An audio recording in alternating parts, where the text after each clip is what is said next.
Senhoras e senhores telespectadores e internautas, estamos começando agora o nosso programa, dizendo que hoje, 13 de abril de 2023, Fortaleza comemora 297 anos de emancipação política.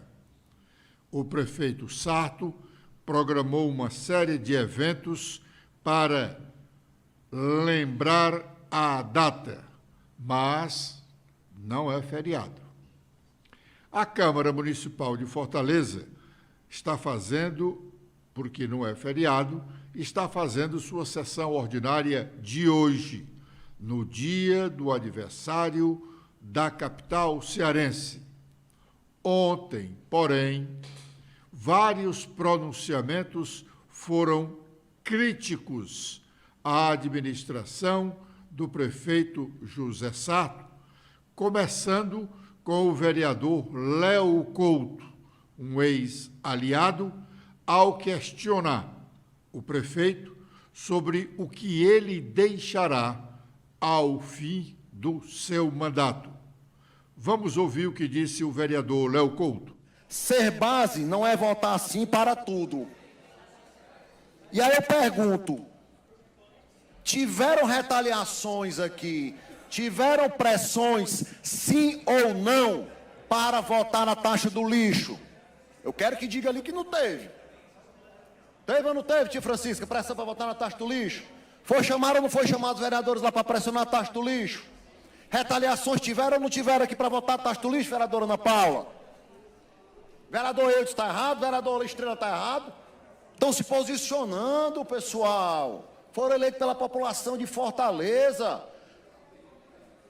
Porque aqui é o seguinte, se votar contra o prefeito, ou se falar alguma coisa contra o prefeito, não pode nem falar e tem que ficar calado ainda, vereador Adriano. Porque se falar, vem bombardeio para cima dos vereadores. E aí, em vez de 100 dias... eu queria pegar os 830 dias da gestão Sarto. E aí eu fico pensando, vereador Lúcio Bruno, eu gostaria até que alguém falasse quais foram as obras emblemáticas do prefeito Sarto. Onde tudo que eu estou vendo aqui, vereador Lúcio Bruno, que é quem participou assiduamente aqui da gestão do prefeito Roberto Cláudio, todas as obras que estão são andamento das obras do prefeito Roberto Cláudio. Eu queria que alguma obra emblemática do prefeito José Sarto. E saber qual será, aliás, uma pergunta, população da nossa cidade. Daqui a um ano tem eleição. Qual é a marca que o prefeito Sarto vai deixar, vereadora Adriana? Essa é uma pergunta para a gente se fazer. Qual é a marca? É a taxa do lixo? Será? Que eu acho que vai ficar carimbada no prefeito Sarto. São os buracos da nossa cidade, onde nós temos várias piscinas e lagoas aí, embelezando para, entre aspas, a nossa cidade. Cadê os 100 dias, né, dos tapa-buracos? Esses 100 dias já se passaram. Tá vendo como é pouco, né? Tudo é narrativa. Às vezes 100 dias é pouco, às vezes 100 dias é muito. Será que a marca do prefeito Sarto será os buracos da nossa cidade? Como é que ele vai fazer? Ele vai remendar ou asfaltar? Será que esse empréstimo, que é um cheque sem fundo, cheque sem fundo não, cheque em branco, vereador Júlio Brice, será a marca do prefeito, mais de R$1 bilhão, a gente sem saber o que será feito com esse dinheiro? Será o aumento da tarifa de ônibus? Se será a marca do prefeito Sarto? Será o aumento da Zona Azul? Mais uma maneira de arrecadar aqui na nossa cidade? Ou será a saúde da nossa cidade, vereador Júlio Brice, vereadora Ana Paula? Será que a marca do prefeito Sarto será a saúde? Que aí foi falado ali semana passada que estava certo, que tem que trocar mesmo, que as empresas trocam as suas gerências constantemente. Não queira comparar a prefeitura com empresa não, caros colegas.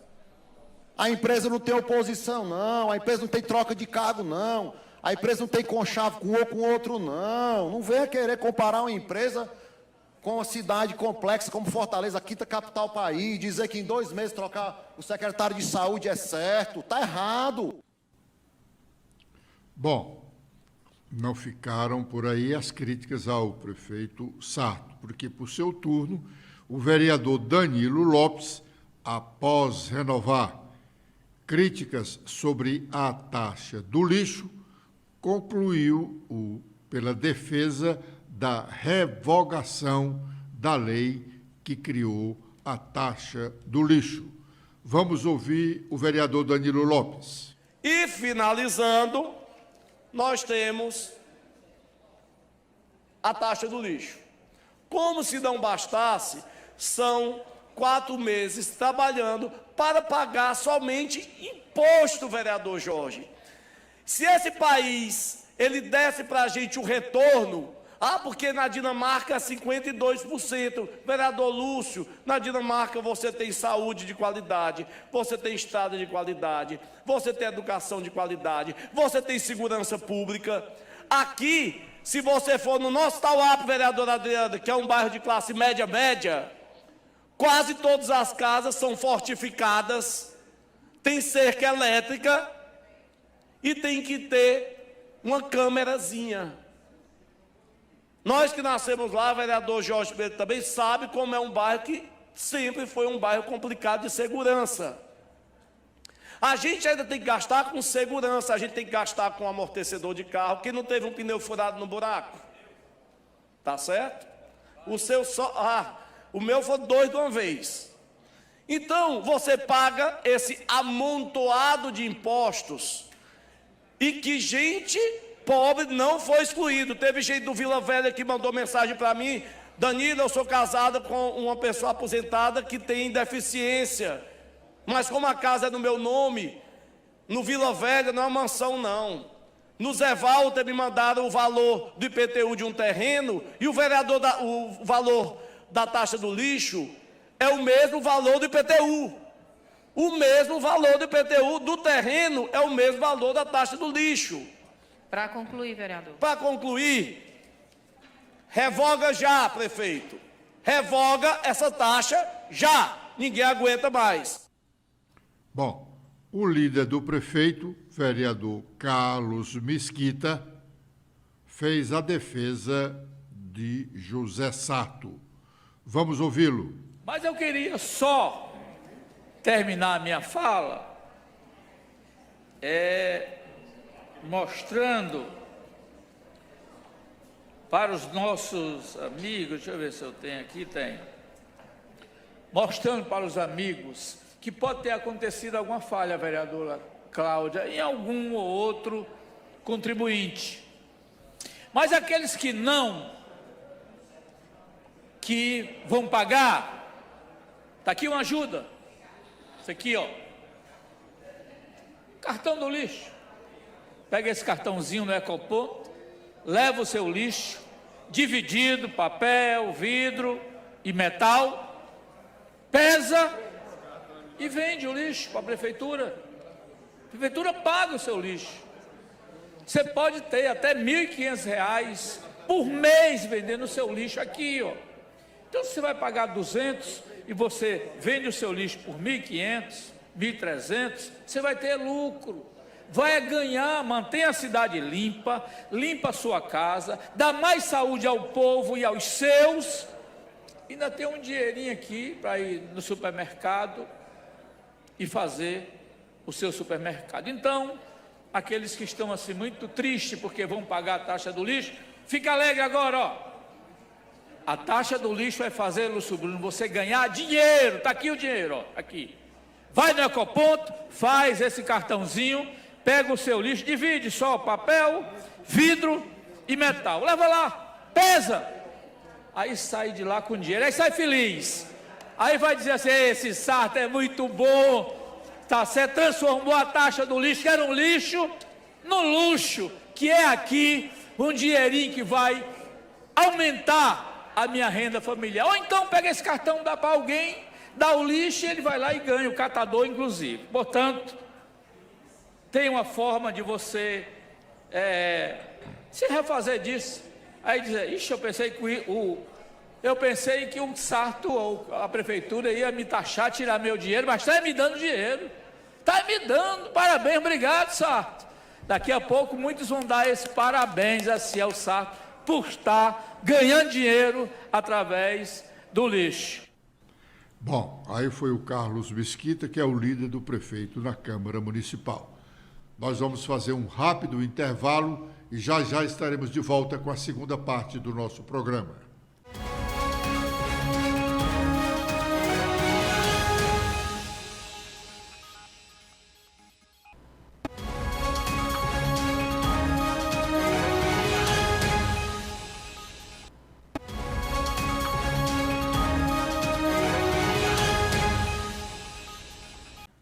De volta com a segunda parte do nosso programa de hoje. Agora é o momento de sabermos quais as nossas manchetes, as manchetes locais e as manchetes nacionais. Stephanie.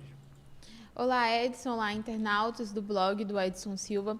Com as manchetes do nosso blog desta quinta-feira, a gente destaca que portaria do Ministério da Justiça responsabiliza plataformas digitais pela veiculação de conteúdos com apologia à violência nas escolas. O documento dá diretrizes específicas para as empresas, como a retirada imediata de conteúdos após a solicitação das autoridades competentes, a avaliação sistêmica de riscos, a adoção de medidas visando a evitar a disseminação de novas ameaças às escolas e uma política de moderação ativa de conteúdos nas redes. A gente também fala que o Ricardo Lewandowski, o ministro recém-aposentado do STF, reativa sua carteira profissional da Ordem dos Advogados do Brasil, OAB. Lewandowski fará parte da Comissão Nacional de Estudos Constitucionais da entidade.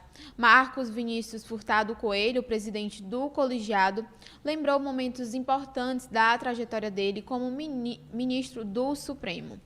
A gente também fala que Camilo Santana destaca sobre segurança nas escolas brasileiras em audiência pública na Comissão de Educação da Câmara dos Deputados. Camilo Santana defendeu a suspensão do cronograma do novo ensino médio, por entender que existem distorções nos estados e nas escolas públicas e privadas, e destacou a abertura de consulta pública para que o tema seja devidamente discutido. A gente também destaca que vereadores cobram revogação da taxa do lixo do prefeito Sarto, como já mostramos aqui nos vídeos anteriores. De acordo com alguns parlamentares, a população tem reclamado da tarifa que estaria sendo cobrada até para aqueles que teriam o direito à isenção. E, por fim, a gente fala sobre que a base de Sarto se articula para rebater críticas de ex-aliada do prefeito. Maquiavélicos. Até março, aliada do governo, a parlamentar Estrela Barros se alinhou com a decisão na Casa Legislativa e encontrou abrigo no governo Elmano de Freitas. Agora, com as atualizações dos sites nacionais, começando com a Folha de São Paulo, a gente fala sobre BRICS, que Lula defende usar o Banco do BRICS para contornar o dólar no comércio. Em sua posse na instituição, Dilma Rousseff projeta ampliar transações nas moedas dos próprios países do bloco. Sobre política, a Procuradoria Eleitoral defende que Bolsonaro seja declarado inelegível. A manifestação ocorre em ação sobre reunião com embaixadores. Sobre Cracolândia, a aposta de Tarcísio para a Cracolândia vai ser chefiada por ex-governo Bolsonaro. A Folha Jus destaca que preferido do Lewandowski ao STF tem relação de 2 décadas com trunfo. O baiano, de 43 anos, foi secretário-geral do Supremo e concorre com o Zanin por indicação. Agora, com as atualizações do Estadão, a gente fala sobre relações exteriores, que em discurso na China, Lula questiona o dólar como moeda de negócios. Quem é que decidiu que era o dólar a moeda?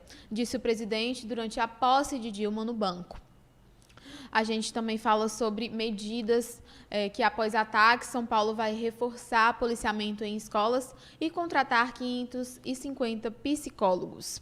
Agora, a gente destaca as manchetes do Globo.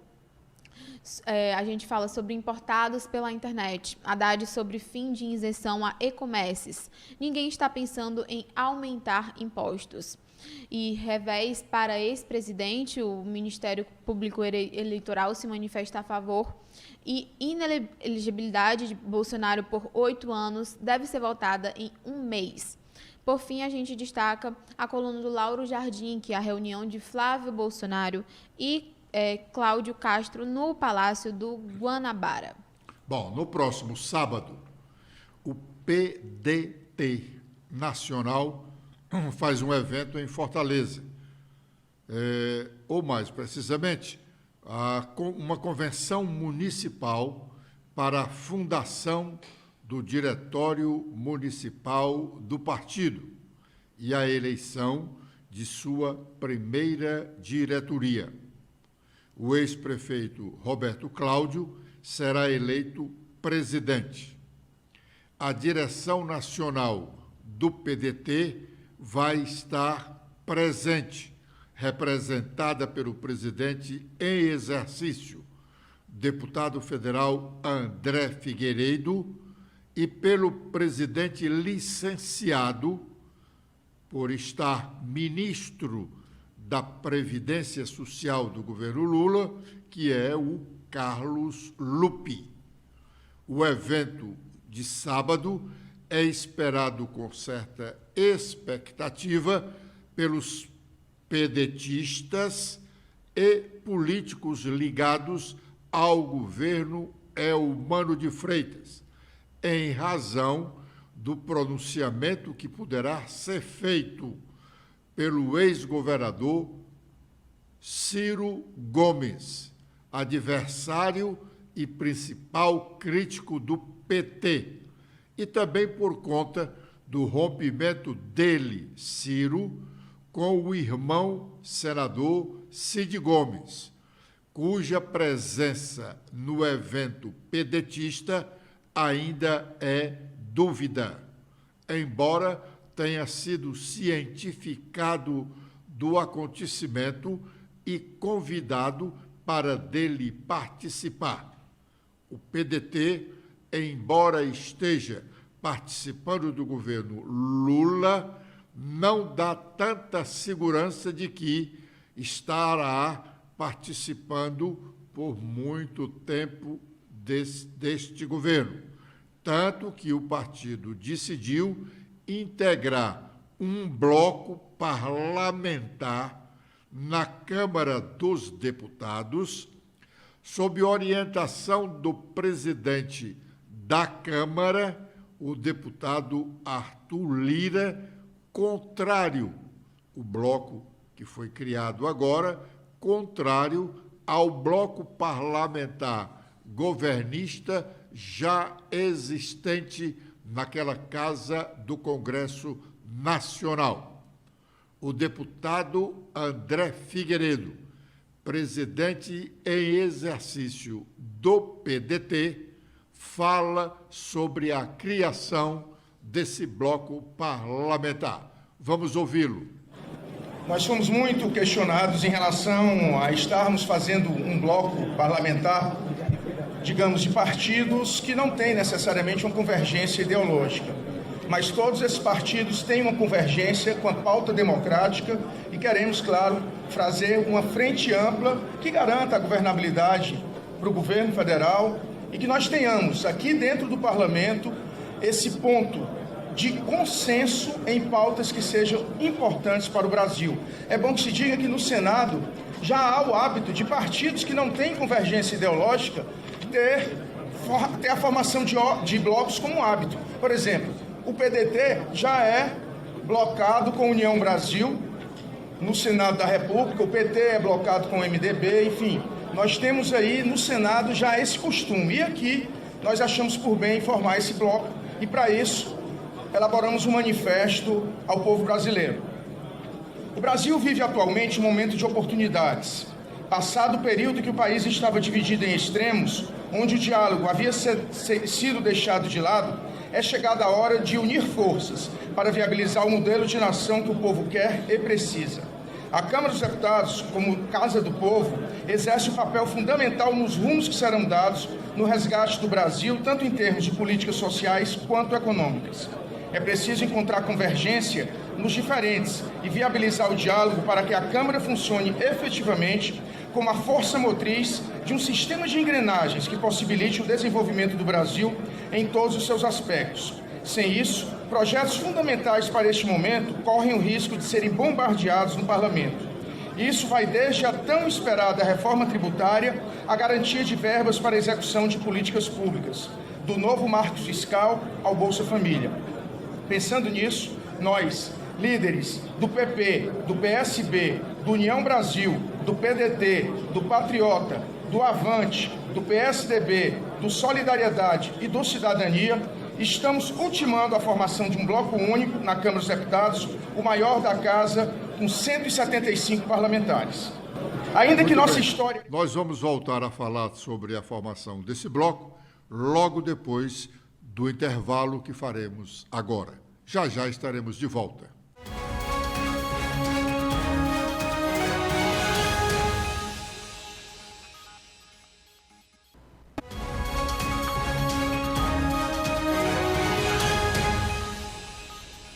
De volta com a última parte do nosso programa, tratamos novamente desse bloco parlamentar, que de fato é uma grande novidade no ambiente político nacional neste momento. O deputado André Figueiredo vê inúmeras vantagens na formação desse bloco, mas na área do governo há divergências. Porém, como explica, por exemplo, uma matéria que está hoje na coluna política do jornal O Estado de São Paulo, que começa dizendo, o título é Gleisi, que é a presidente nacional do PT, tentou demover PSB e PDT de integrar bloco de Arthur Lira na Câmara.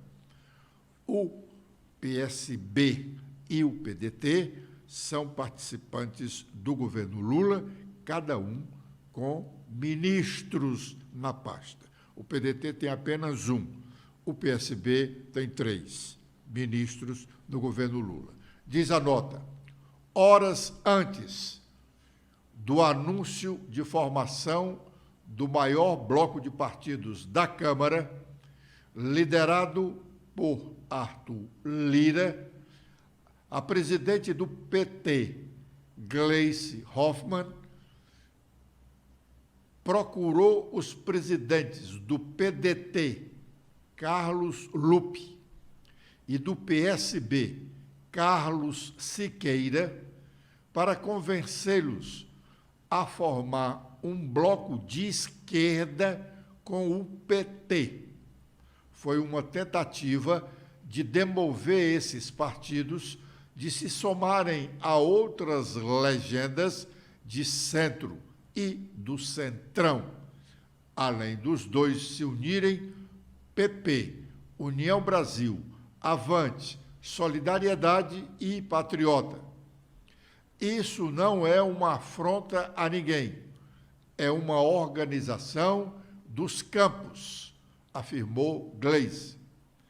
É legítimo, abre parênteses, é legítimo formar blocos de acordo com a afinidade política. Eu gostaria de um bloco que tivesse PT, PCdoB, PDT e PSB, disse Gleisi. A tentativa não prosperou, pois os partidos já estavam fechados com Lira. O PL, partido de Jair Bolsonaro, e o PT de Lula optaram por ficar de fora dos 2 grandes blocos formados na Câmara dos Deputados. O segundo é composto por MDB, PSD, Republicanos, PSC e, finalmente, no PL, deputados falaram que uma estratégia visando a sucessão de Arthur Lira à presidência da Câmara em 2025 por ter a maior bancada, com 99 deputados, a sigla deseja se firmar como fiel da balança e ser cortejada por ambos os blocos em troca de apoio. Com esta informação que lemos aqui da coluna política do jornal Estado de São Paulo, nós estamos encerrando o nosso programa de hoje, prometendo estar de volta amanhã no mesmo horário. Stephanie. Nós agradecemos a audiência e você pode acompanhar mais notícias no nosso blog, que atualizamos diariamente. Até amanhã.